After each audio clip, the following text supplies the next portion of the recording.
Security cameras aren't built to catch miracles. They're meant to record equipment failures, safety risks, and compliance footage. Nothing more.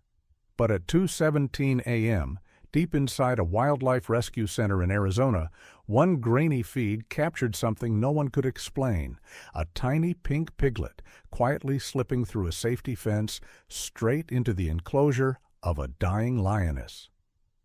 And instead of being torn apart, he curled up against her chest.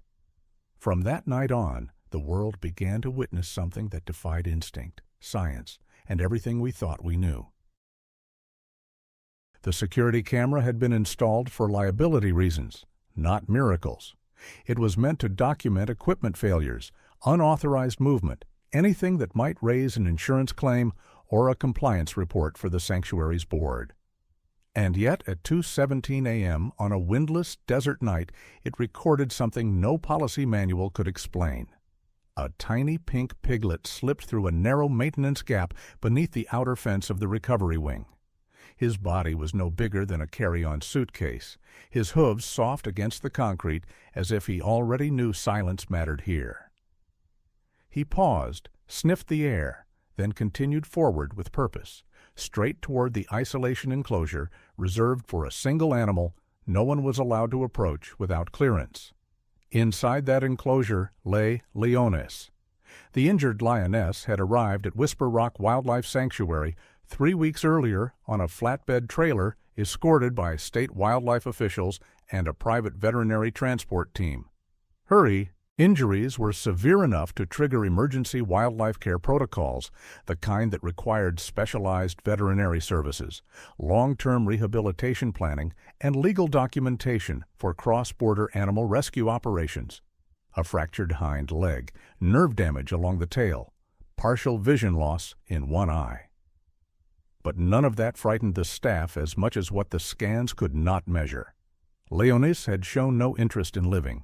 She did not react to food. She did not respond to voices. She did not lift her head when the veterinarians adjusted her IV lines or administered pain management medications carefully calculated to avoid organ stress. Her breathing was steady, her vitals technically stable, yet everything about her posture suggested withdrawal. As if somewhere deep inside, a decision had already been made. The piglet, later identified as Bean, reached the inner barrier and stopped. The steel bars rose far above him, cold and impersonal, designed to keep danger, contained and liability low. Bean did not attempt to climb them. He simply lay down, pressed his small body against the lowest edge of the gate, and waited. Inside, Leonie shifted. It was subtle, a change in breathing rhythm, a slight movement of her head, previously turned toward the back wall. The night camera's infrared lens captured the moment her remaining eye opened, focusing not on the staff corridor, not on the faint sounds of generators humming in the distance, but on the small, warm shape just beyond the bars. No alarm sounded, no alert was triggered. The system logged nothing more than minor animal movement. At 3:42 a.m., Bean wriggled through another narrow space, one that inspectors would later swear had never existed, and crossed fully into the enclosure. The piglet walked slowly, deliberately, until he reached the lioness's side. He did not squeal. He did not run.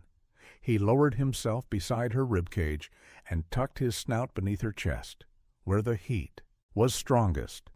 Lioness did not growl. For the first time since her arrival, she did not turn away. By morning, no one noticed. The sanctuary woke as it always did, with coffee brewing in the staff room and morning rounds beginning at dawn. Carmen Alvarez, a senior veterinary nurse with over 15 years of experience in emergency animal rescue and trauma care, checked Leonis's vitals and noted a marginal improvement in respiration. She assumed it was the adjusted medication dosage and made a mental note to update the medical record for ongoing treatment authorization. Bean was found later that day in the outer courtyard, happily nudging a rubber feeding bowl with his nose as if nothing unusual had occurred. That night, the same thing happened again and again. By the fourth night, a junior technician reviewing footage for a routine compliance audit paused the recording and leaned closer to the screen. He rewound it twice, then called Carmen without finishing his shift. She arrived in her coat, hair unbrushed, eyes sharp despite the hour. They watched together as the footage played. The piglet, the enclosure, the lioness who had refused to acknowledge the world. Carmen felt her throat tighten when she saw Lioness's paw move, slowly, carefully, until it rested just behind Bean's back, not touching him, but close enough to shield him from the cold concrete floor. "This doesn't make sense," the technician whispered. Carmen didn't answer. She was thinking of the behavioral assessments, the expert consultations, the countless hours spent discussing enrichment strategies and long-term care funding. She was thinking of how much money had been spent on state-of-the-art veterinary equipment, wildlife insurance policies, and professional rehabilitation plans, and how none of it had done what a 10-pound piglet had done without trying. On the fifth night, Lioness lifted her head before Bean reached her side. It was only a few inches, but it was the first voluntary movement she had made in days.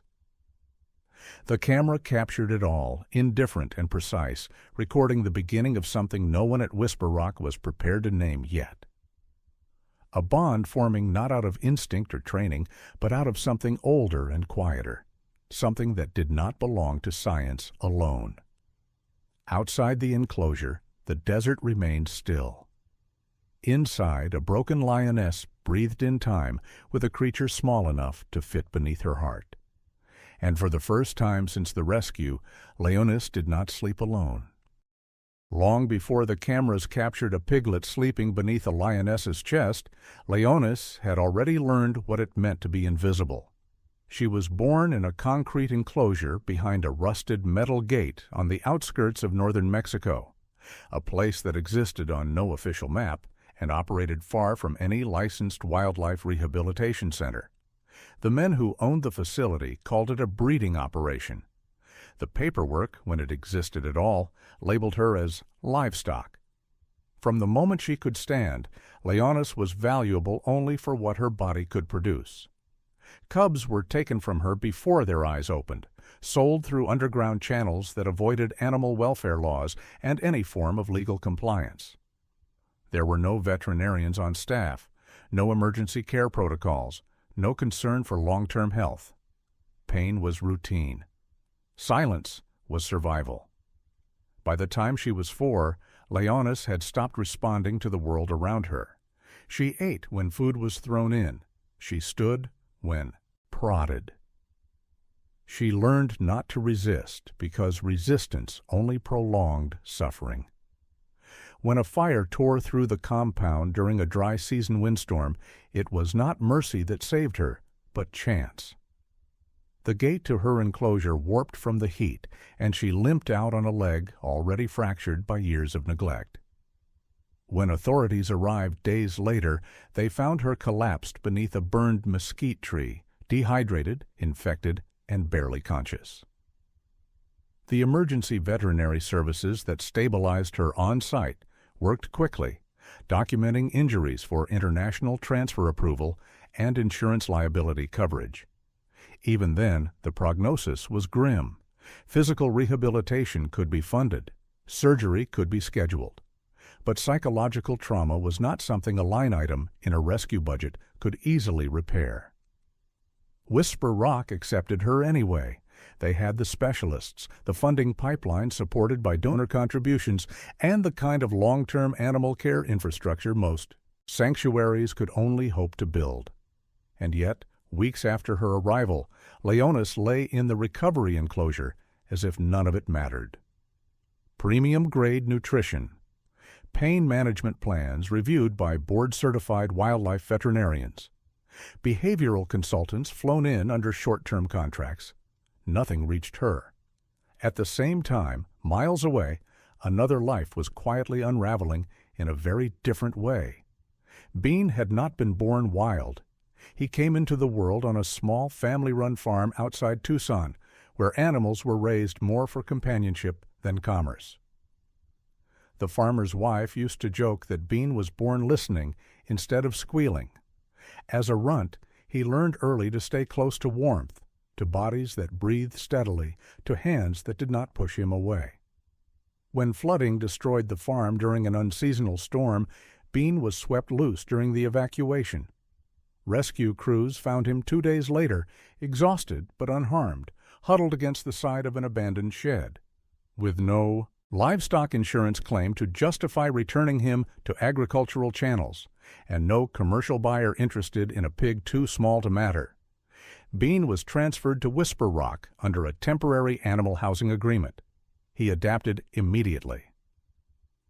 Bean followed staff from room to room, curled up beside volunteers during the lunch breaks, and fell asleep against anyone who stopped moving long enough. The sanctuary director saw no harm in allowing him to roam the quieter zones. He was, after all, harmless, a comfort in a place built around pain. No one connected him to Lioness at first. It was Carmen who began to notice the pattern, subtle changes. Lioness's food intake increased slightly. Her breathing deepened at night. Infrared heat readings showed a consistent rise in core temperature stability.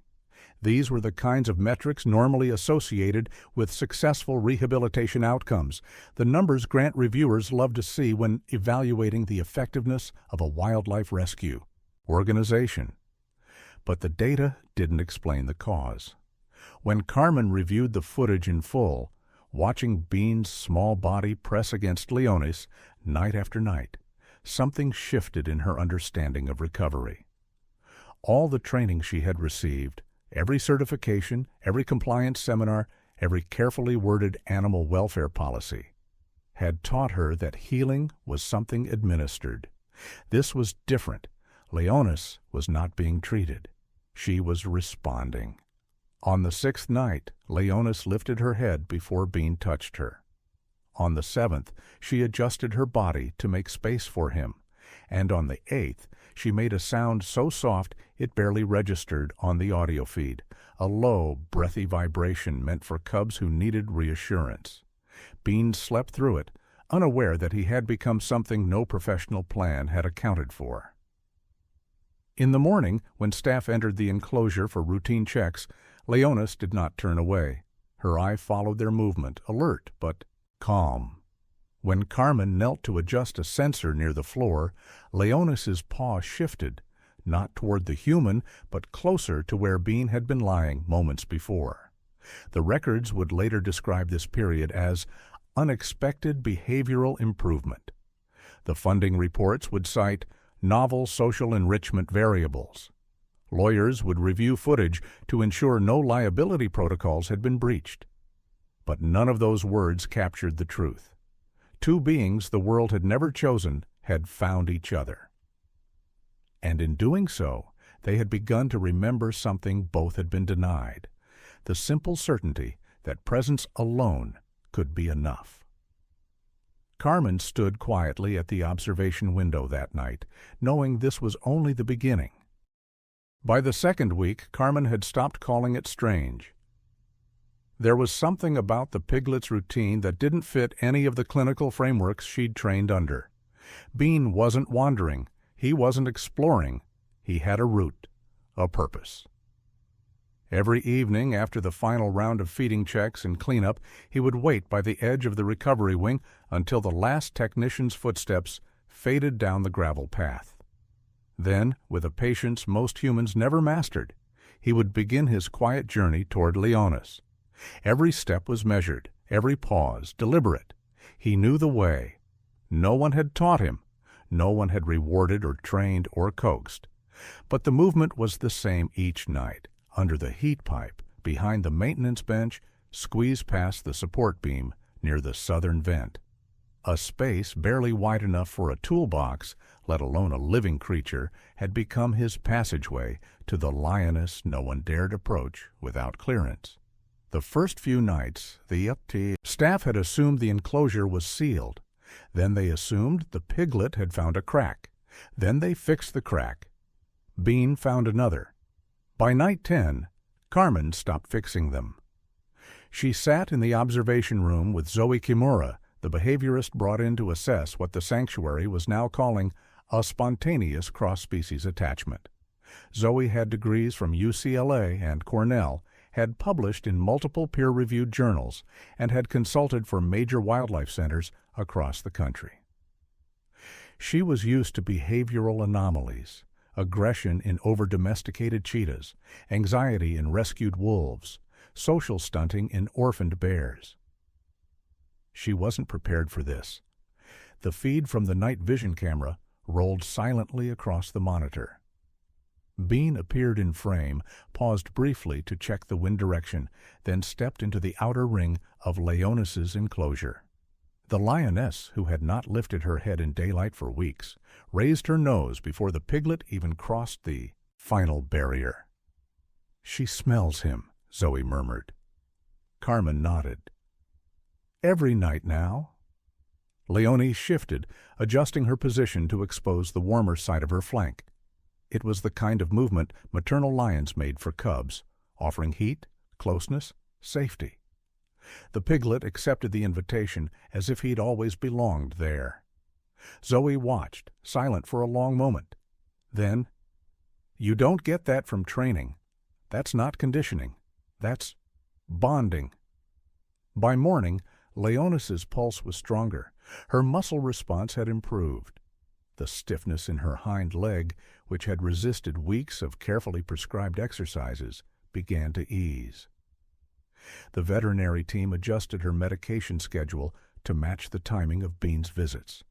Not because they believed he was medicine, but because the numbers said what no one was ready to admit out loud. Lioness was healing. Zoe began documenting, not just video footage, but micro-behaviors, vocalizations, patterns of physical interaction. She recorded the moment Lioness began grooming Bean, not once, not absent-mindedly, but repeatedly and with intention. The tongue that could snap a branch in half moved with surgical gentleness across the piglet's small head. The claws remained retracted. The breath stayed slow and even. Later, Zoe would write, "The lioness did not tolerate the piglet. She welcomed him." By day, Lioness still refused to engage with the human staff. She ate if food was left at the far edge of her space. She drank when no one watched, but the surveillance feed showed something else entirely. When Bean was present, her behaviors expanded.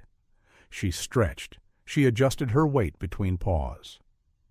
She rolled slightly onto her back in the universal gesture of trust no wild animal gives lightly. And when Bean left, usually just before dawn, slipping back through his secret path, Lioness would watch the spot he disappeared through, as if memorizing it. Zoe and Carmen debated what to tell. The board. There were protocols, liability concerns, insurance language that didn't know what to do with a pig cuddling a lion. And then there were the donors.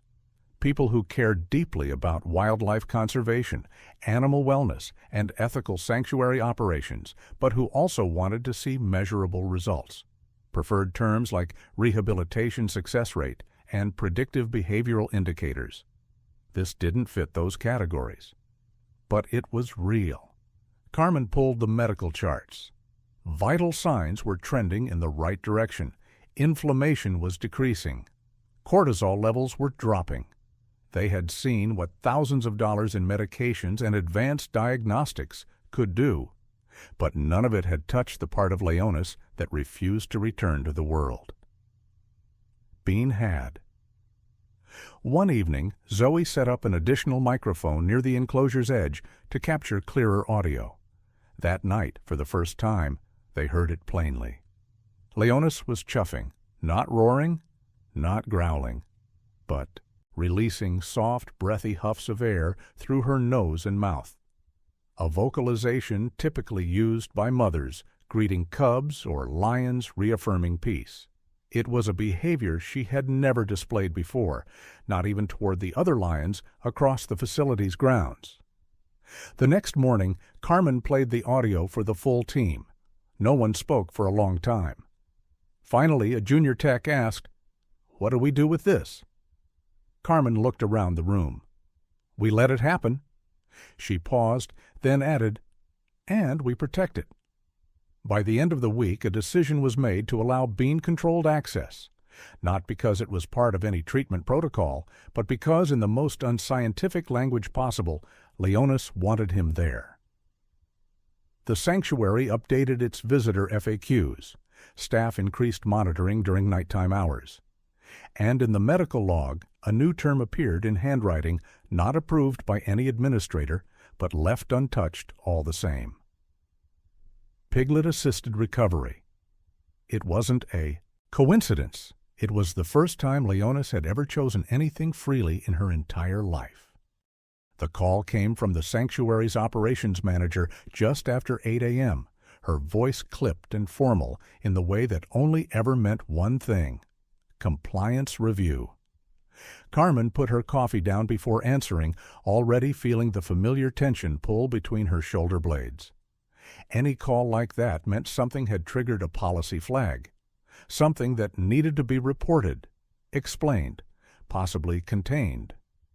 "We received a request from the Oversight Board," the manager said. "They want an incident log." Carmen hesitated. "Incident?" The voice on the other end stiffened. "The animal interaction. The pig and the lioness. We've had 2 guests bring it up to docents. One said it was unsettling.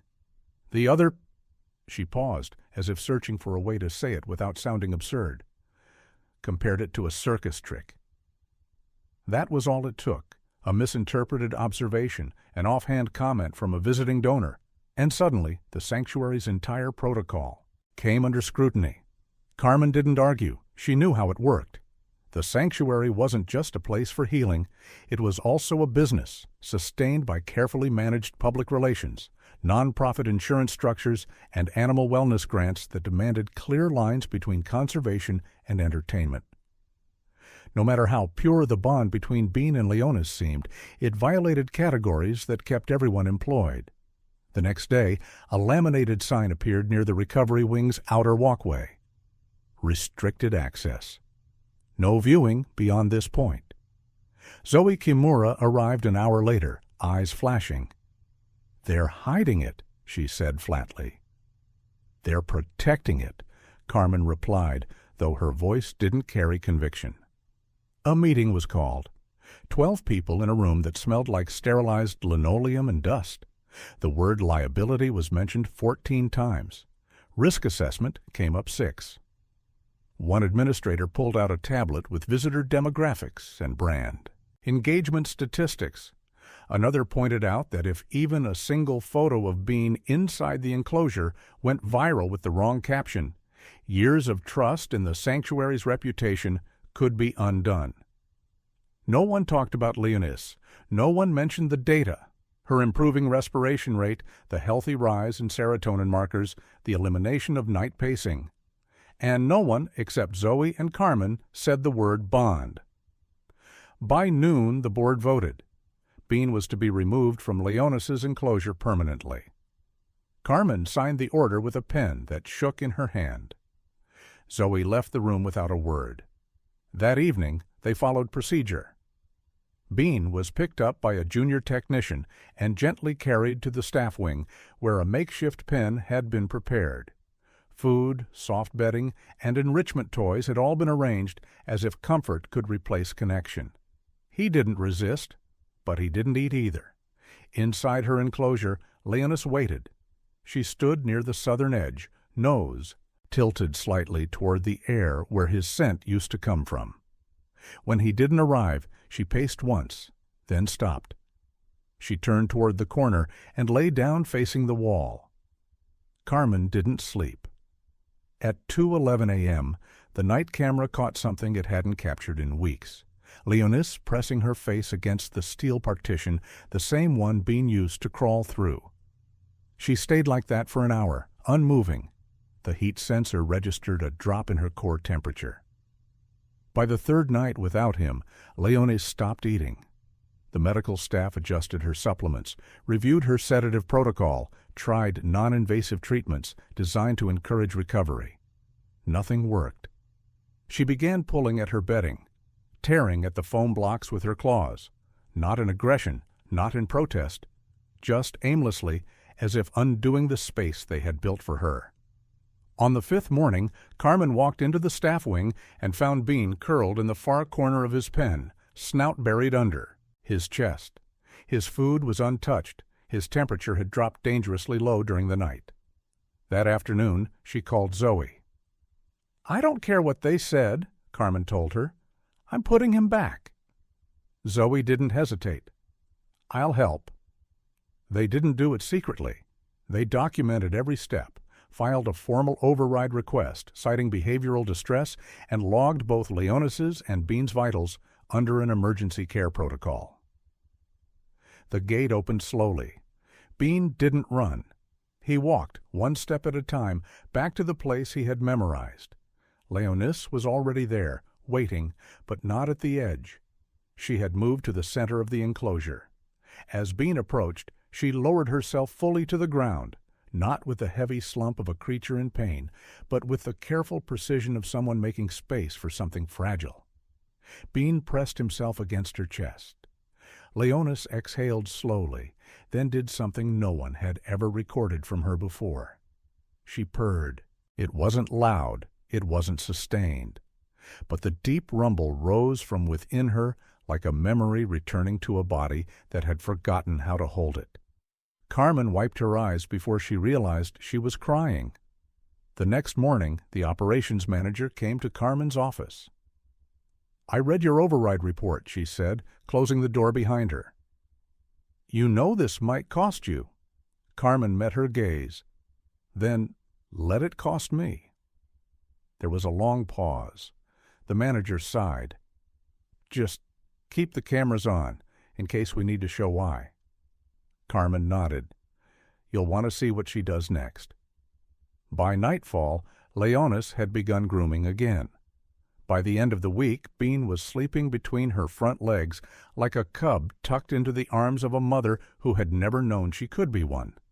And for the first time in its history, the sanctuary's most expensive medical equipment wasn't what saved an animal's life. It was something much harder to measure.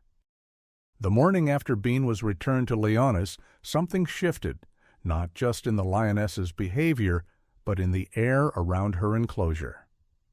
It was quiet, but not the silence of resignation. It was the kind of quiet that hangs over something sacred. The staff didn't speak loudly. Footsteps slowed, and every person who passed by the reinforced viewing window seemed to move with the same unspoken reverence, as if they knew they were witnessing something no training manual had prepared them for. Lioness had changed, not in ways that could be easily documented. Her vitals were steady, yes. Her wound sites were healing properly, but it was the intangibles that gripped the team's attention. The way her ears perked at sound, the way she lifted her head before feeding time, not after. The way she tracked movement with awareness, not suspicion. For the first time since her arrival, she seemed to be inside her body again, inhabiting it fully, not merely enduring it. And Bean was always there. Every night he nestled against her chest, curling beneath the thick, tawny fur as if it were his birthright. Sometimes he nudged her with his snout. Other times he simply laid still, breathing in time with her, anchoring himself to the rhythm of a heart too large for him to comprehend. Lioness responded not as a predator, not as an animal fulfilling instinct, but as something else entirely. She adjusted her body to shield him from the cold. She kept her paw near his side as he drifted off, as if ready to steady him if the world should tremble again. It was Zoe who noticed the next change. She had been watching footage in the behavioral lab, marking timestamps on a legal pad. Her pen stopped moving when she saw it. At 3:13 a.m., Lioness shifted her weight, leaned her massive head forward, and pressed her nose gently, intentionally, against Bean's cheek. It was not a bump or a nuzzle. It was a hold. She stayed like that for several long seconds, eyes open, breath measured. Zoe rewound the clip, played it again. Then she paged Carmen over the intercom.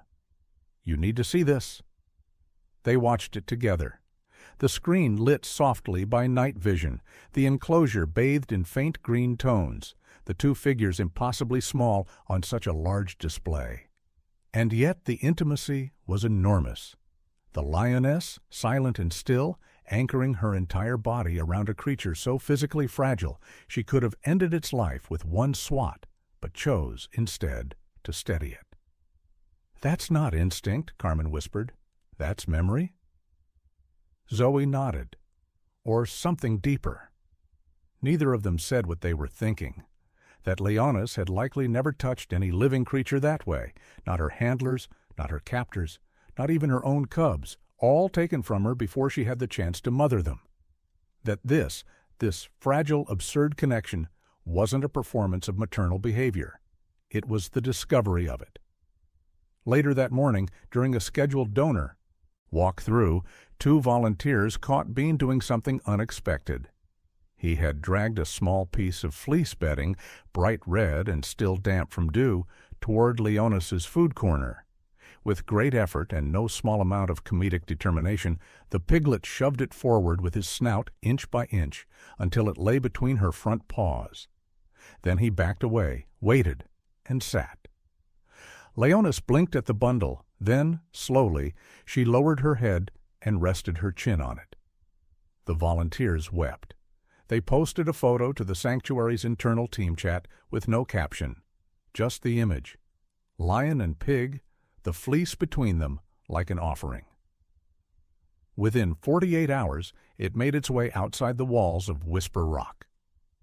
A field researcher visiting from Oregon asked if he could share the image on his professional network. The sanctuary's social media manager, after reviewing protocols, gave a cautious yes.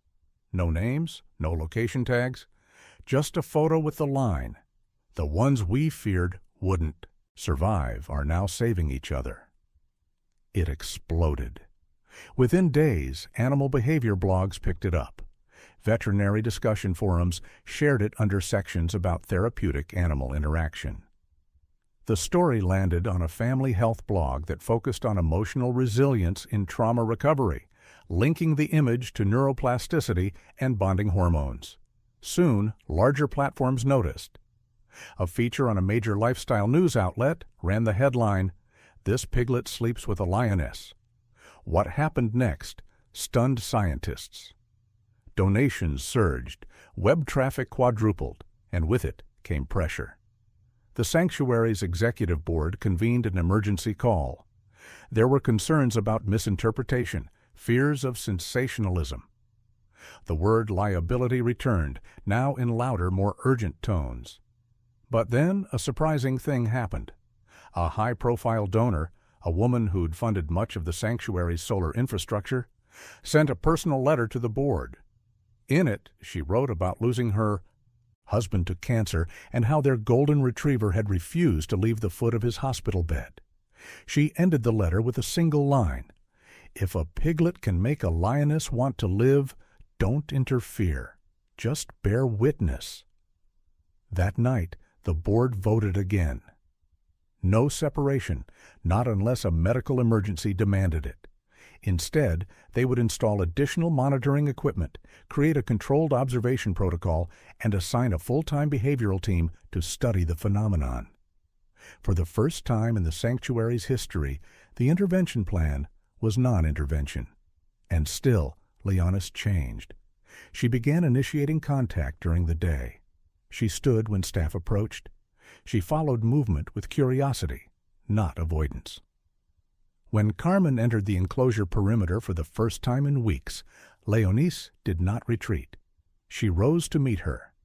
Carmen stood frozen, holding her breath, as Lioness walked to the spot where Bean was dozing in the sun and lay down beside him, with deliberate care. She looked at Carmen, not past her, not through her, at her. A full moment passed. Then Lioness did something no one in the sanctuary had ever seen. She blinked, slowly, softly, once. Zoe watched the footage later and said quietly, "That was a thank you." It wasn't dramatic. There were no roars, no grand displays. But something had been sealed that day. Not with a signature, but with a moment of shared breath and mutual recognition. Lioness had chosen to live, not just survive, not just heal, but live. And the creature who had led her back wasn't bred for therapy. He wasn't trained. He didn't belong to any official treatment category. He was small, pink, slightly ridiculous, and entirely irreplaceable. A piglet whose only job had ever been to lie beside someone and stay. By mid-October, whispers about the lioness and the pig had stretched far beyond the dusty edges of Whisper Rock. Animal welfare blogs called it miraculous. University psychology forums debated the implications for cross-species attachment theory. Even a segment on a popular morning show aired a 60-second clip of Bean climbing into the crook of Lioness's front legs as she gently curled around him, her massive paw folding over his back like a blanket. It was heartwarming, it was healing, and it was a problem. When Whitmore arrived, the staff knew before he even stepped out of the electric SUV. He was a major donor, a venture capitalist turned eco-strategist, with a resume full of board seats and TED Talks about ethical conservation models. He'd invested 6 figures into the sanctuary's renewable energy systems and funded the new wildlife telemetry equipment last spring. His presence always meant evaluations, reviews, reports, the kind that came with expectations.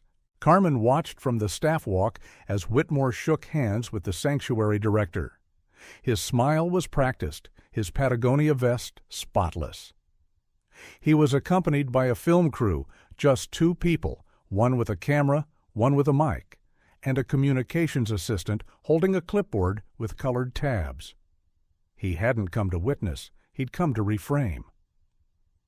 By the time Whitmore reached the viewing enclosure, Lioness and Bean were already outside, dozing beneath the artificial rock canopy, the afternoon sun spilling across their fur and skin like they belonged in the same dream. A few steps away, a group of visitors stood with hands over their mouths, watching in reverent silence. Whitmore took it all in, then turned to the director. "You know this looks staged, right?"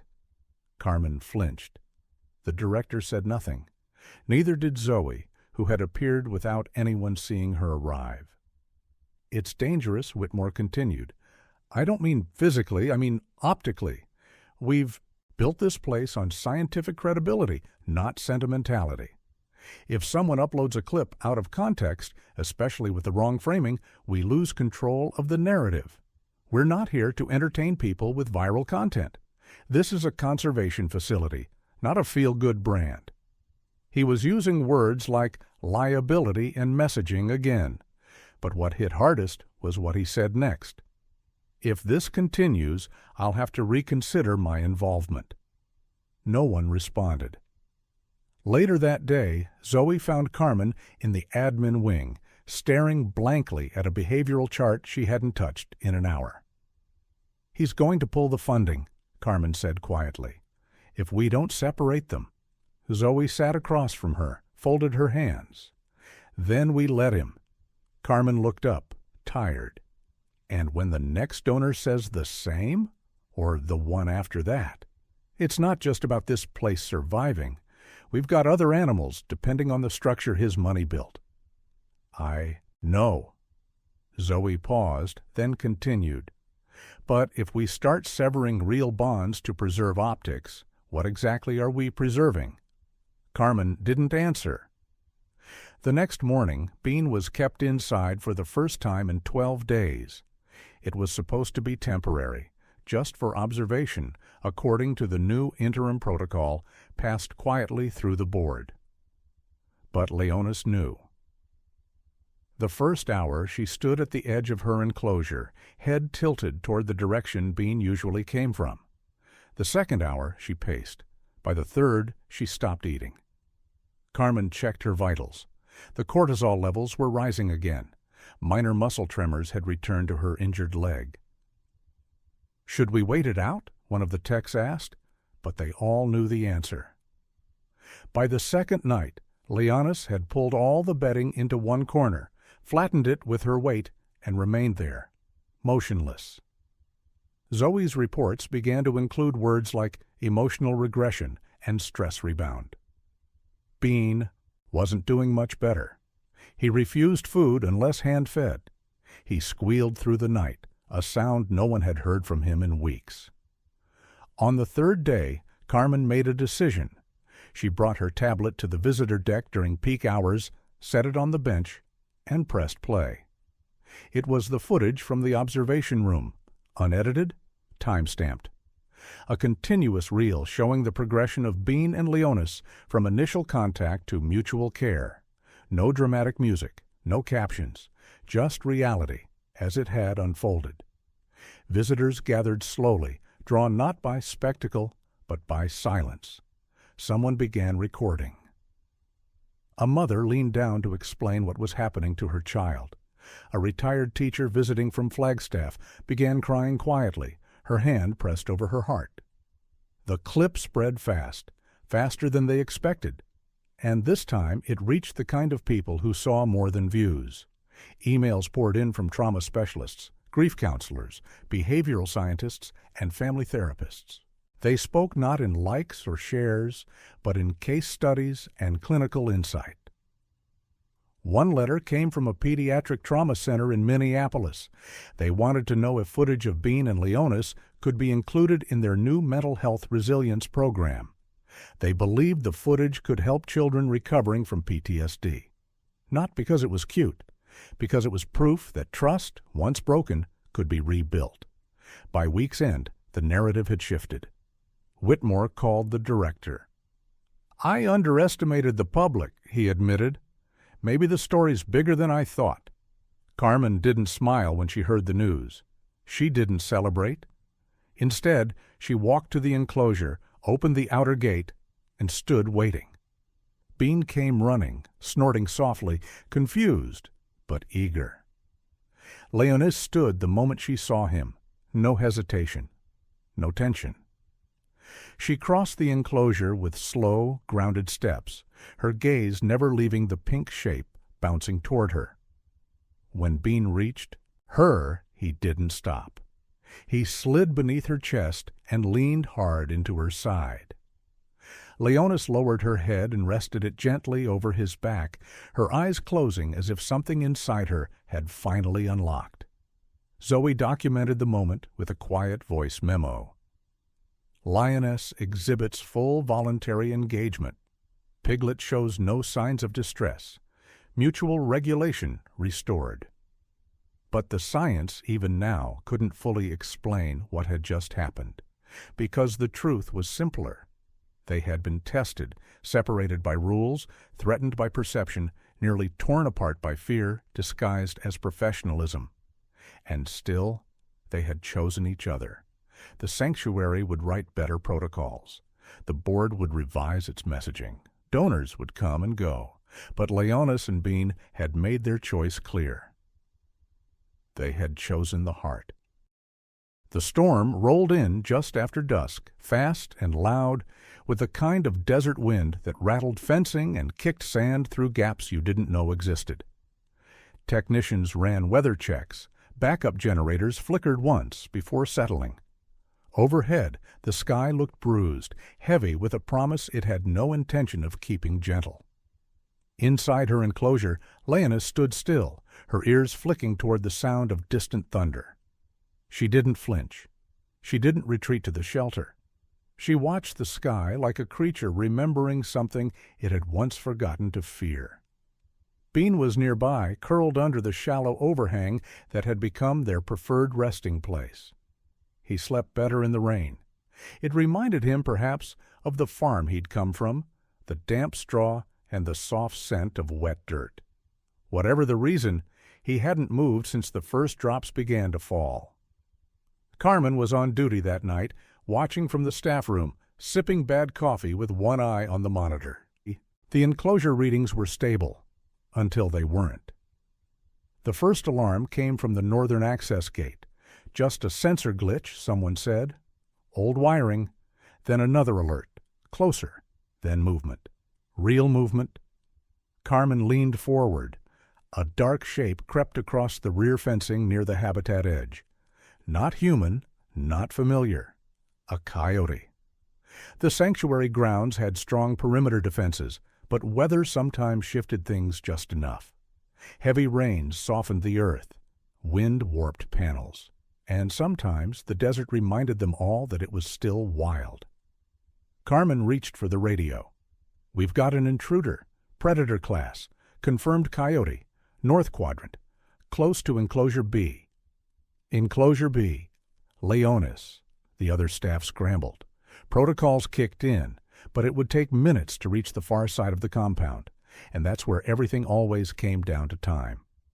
On the screen, the coyote moved like a shadow, low and hungry. It wasn't large, but it didn't need to be. Just fast, opportunistic, mean from a life of scarcity. And what it saw, tucked beneath the rock shelf, was a small, pink shape that had no business being there. Bean shifted slightly in his sleep. The coyote crouched. And then Lioness moved. She didn't roar, not at first. She walked, not with panic, not with fear, with purpose. Her body lengthened as she stepped between the intruder and the piglet. Her head lowered, her spine curved just enough to shift her weight forward. And then she opened her mouth, not to bite, but to warn. The sound was not deafening, but it was final. The coyote froze. Lioness growled low, steady, not for intimidation, but for clarity. "This is mine." Behind her, Bean stirred, blinked up at the sky, then at the golden shape blocking the wind from his face. He made a soft noise, a pig's version of confusion, comfort, and instinctual trust all at once, and that's when Leonie surged.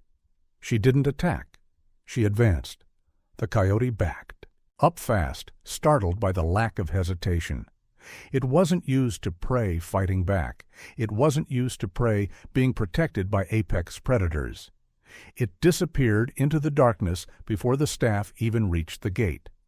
By the time they arrived, Carmen found Lioness standing over Bean, her body forming a half-circle around him, her chest rising and falling with sharp, controlled breaths. No blood, no injury, just instinct, rewired, reclaimed, and real. Later, they reviewed the footage. Zoe sat in silence as she watched frame by frame. "This wasn't a reflex," she said. "This was defense, intentional maternal behavior." "She didn't just react," Carmen added. "She calculated." The footage became part of the sanctuary's behavioral research archive, and in the days that followed, Lioness began changing again. She didn't pace anymore. She began patrolling. She marked territory boundaries, not with aggression, but with purpose.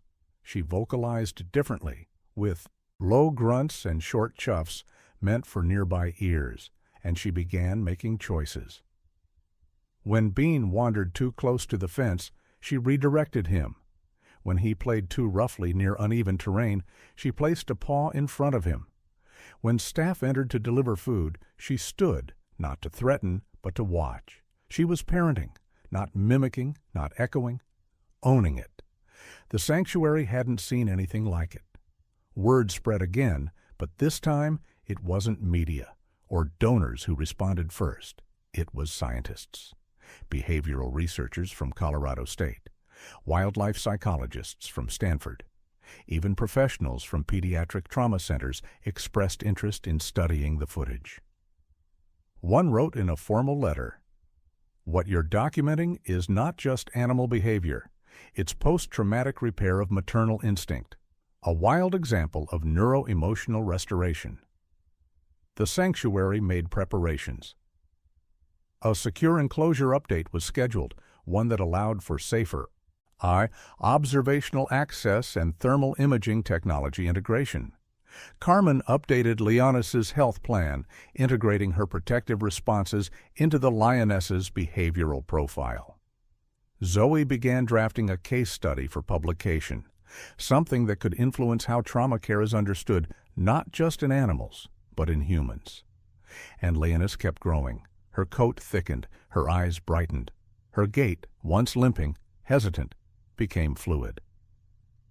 She began initiating play behaviors, not just with Bean, but with enrichment items.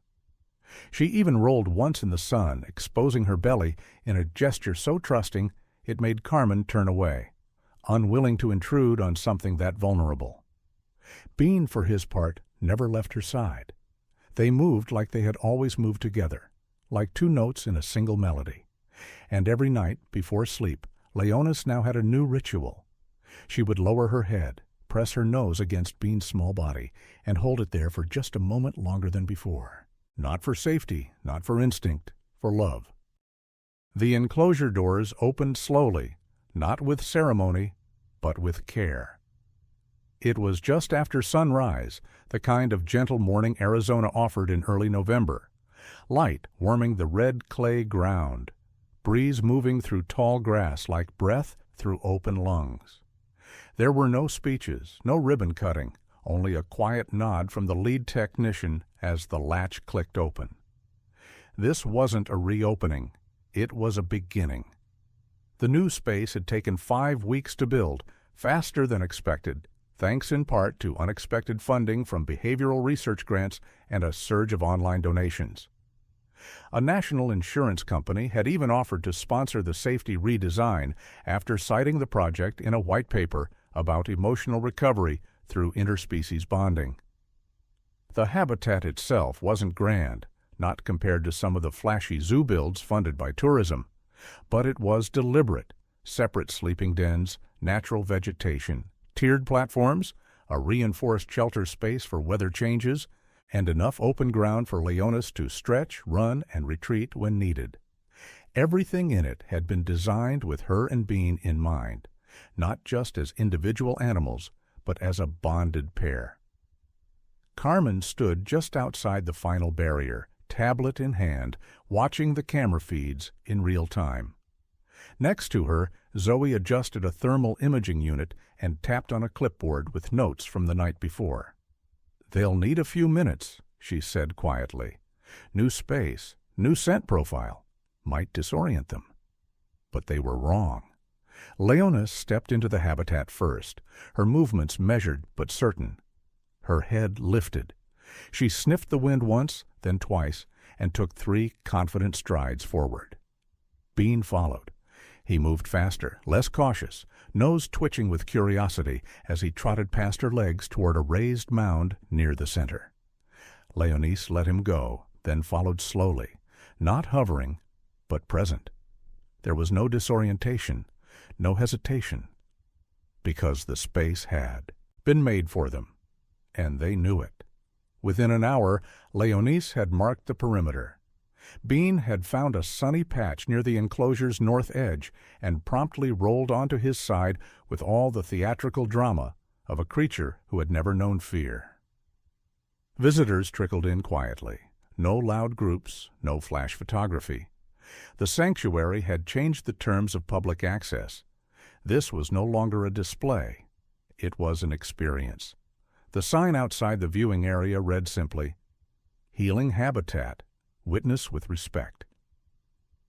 And people did. They stood still, hands tucked in pockets, voices low, watching as Lioness gently nuzzled Bean's back before lying beside him.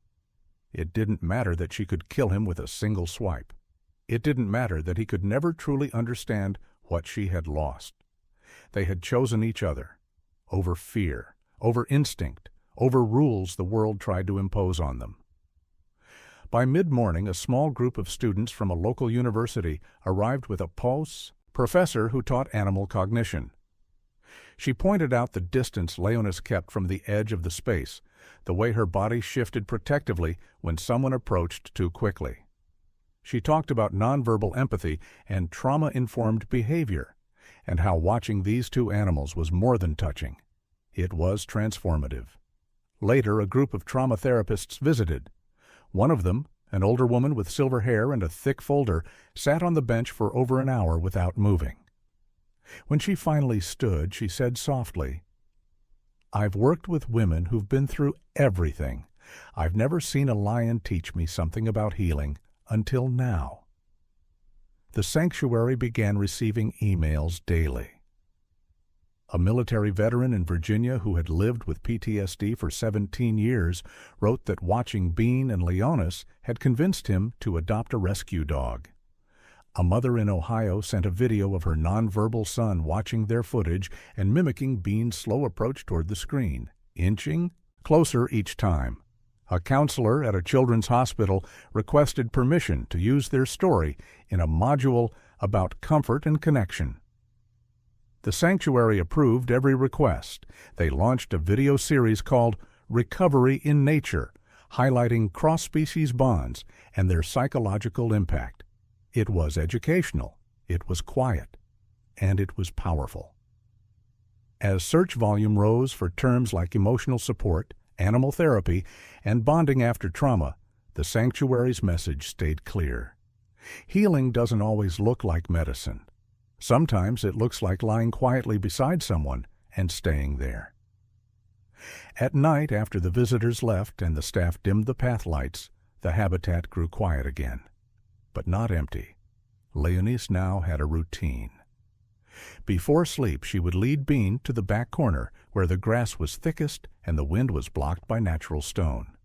She would circle once, then settle down slowly, as if reminding her body it was safe now, that she didn't have to be alert all the time. Bean would crawl beside her and press against her chest.